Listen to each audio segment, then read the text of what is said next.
I never thought I'd see the day when a group of smug, power-hungry neighbors would actually build 35 brand-new homes on land they didn't even own.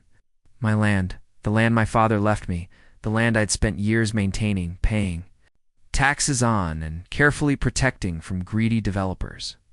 But the HOA wasn't just greedy. They were arrogant enough to think I wouldn't fight back.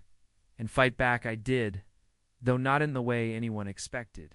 Let's just say when the dam opened and the water rushed through, the looks on their faces were worth every second of the wait. My name is Daniel Carter. I own a stretch of about 120 acres just outside of Willow Creek. It wasn't flashy, but it had one of the most peaceful lakes you could imagine.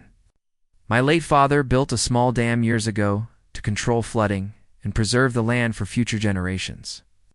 That lake was the pride of our family, and the surrounding land was rich with trees, wildlife, and memories.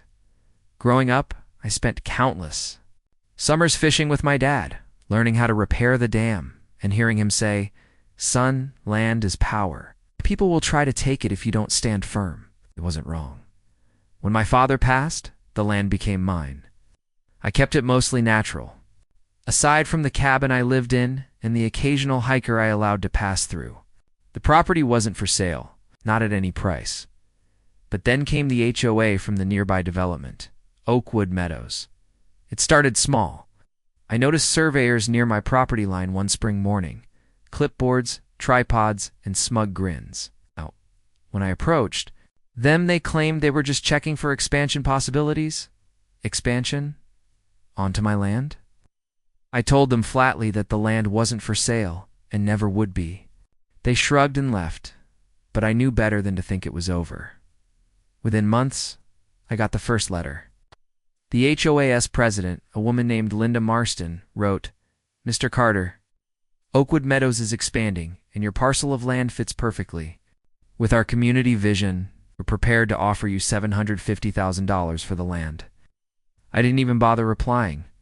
The second letter came offering $1.2 million, then $2 million. Every time, I refused, and every time, their tone grew nastier.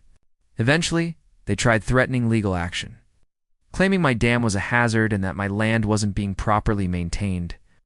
I knew the game they were playing: pressure, intimidation, and lawsuits, until I caved. But I wasn't. About to hand over my inheritance, one day, while driving back from town, I nearly slammed on my brakes when I saw bulldozers on my land, not near the edge. Not just surveying, no full and clearing trees, leveling ground, and laying foundation. I stormed over, furious. The foreman handed me a document. According to him, the HOA had legally acquired the land for development, but I knew it was a lie. The county records still had my name on the deed. I was up to date on taxes. No lien, no sale, no transfer, nothing. They were building illegally on my land. I immediately called the sheriff's office. An officer came, listened to my complaint, and then shrugged. "Sounds like a civil matter, sir. You'll need to take it up in court." Court? That meant months, maybe years, of legal battles, while construction kept going. By then, the homes would be built, sold, and filled with families. Undoing it would be nearly impossible. The HOA knew this. That's why they bulldozed ahead. So quickly, over the next 6 months, I watched helplessly as they built not just 1 or 2 houses, but 30-5, big, fancy suburban homes with driveways, manicured lawns, and real estate signs out front. The HOA advertised Oakwood Meadows, new lakefront extension, and buyers came running. It was surreal, like watching a parasite consume your body while you're still alive. Every lawyer I spoke with confirmed the same thing. I was right. They had no legal ownership. But until the court date, nothing could stop them. Linda, the HOA president, even had the audacity to visit me one evening. She wore pearls, a smug smile, and said, "Mr. Carter, you could save yourself a lot of trouble by accepting the inevitable. These homes are here to stay. You'll be generously compensated if you just cooperate." I told her to get the hell off my porch, but inside, my anger burned hotter than ever. See, here's the thing about my land. The lake and the dam my father built weren't just for show. The dam controlled the water level, preventing floods during heavy rain. Without it, the lower parts of the land, including the area where those 35 homes now stood, would be nothing more than marshland, flood-prone, unstable. My father used to warn me, never let anyone mess with the dam. It's the only thing keeping the land balanced. And now, the HOA had built directly in the flood zone. For months, I weighed my options.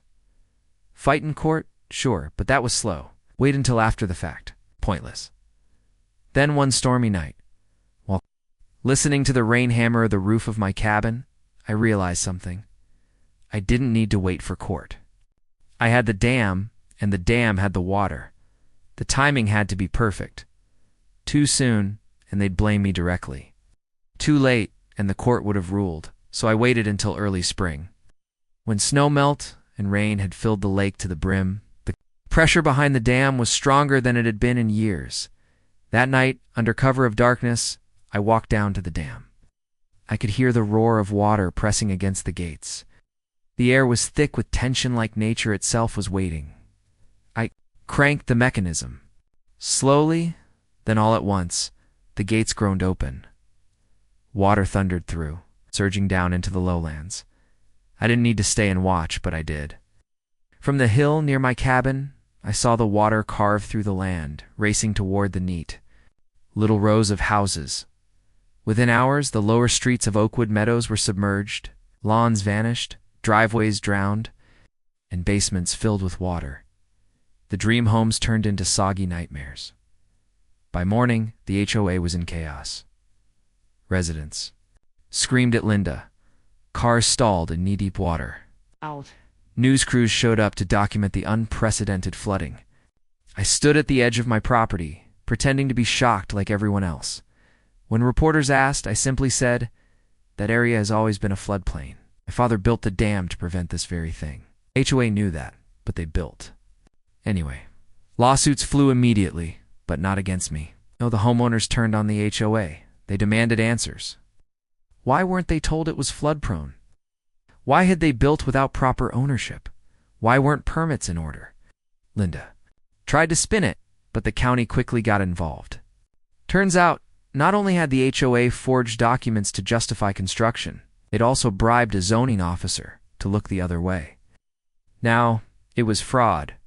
When my day in court finally came, it wasn't me on trial, it was them.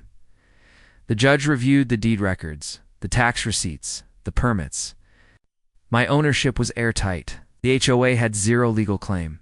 Not only were the houses built on stolen land, but they were also built in violation of zoning laws. The ruling, the HOA, was ordered to pay me damages for trespassing, illegal construction, and emotional distress. The homeowners who had been duped were advised to sue the HOA for fraud, and Linda. She was charged with conspiracy, fraud, and bribery. The 35 homes were declared uninhabitable and condemned. Families moved out. The HOA collapsed. Months later, I walked the land again. The houses sat abandoned, water-damaged shells of greed. Nature was already reclaiming the ground grass pushing through driveways, vines climbing walls, birds nesting where children once played. I stopped at the dam, my hand resting on the metal. Crank. Some might say what I did was reckless. Some might say it was cruel. Standing there, watching the water flow freely, I knew one thing for certain. My father had been right all along. Land is power. If you don't defend it, someone will steal it.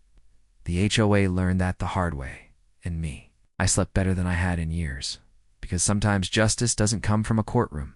Sometimes it comes from a flood.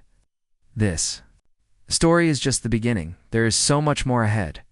Subscribe to the channel to join me on this journey.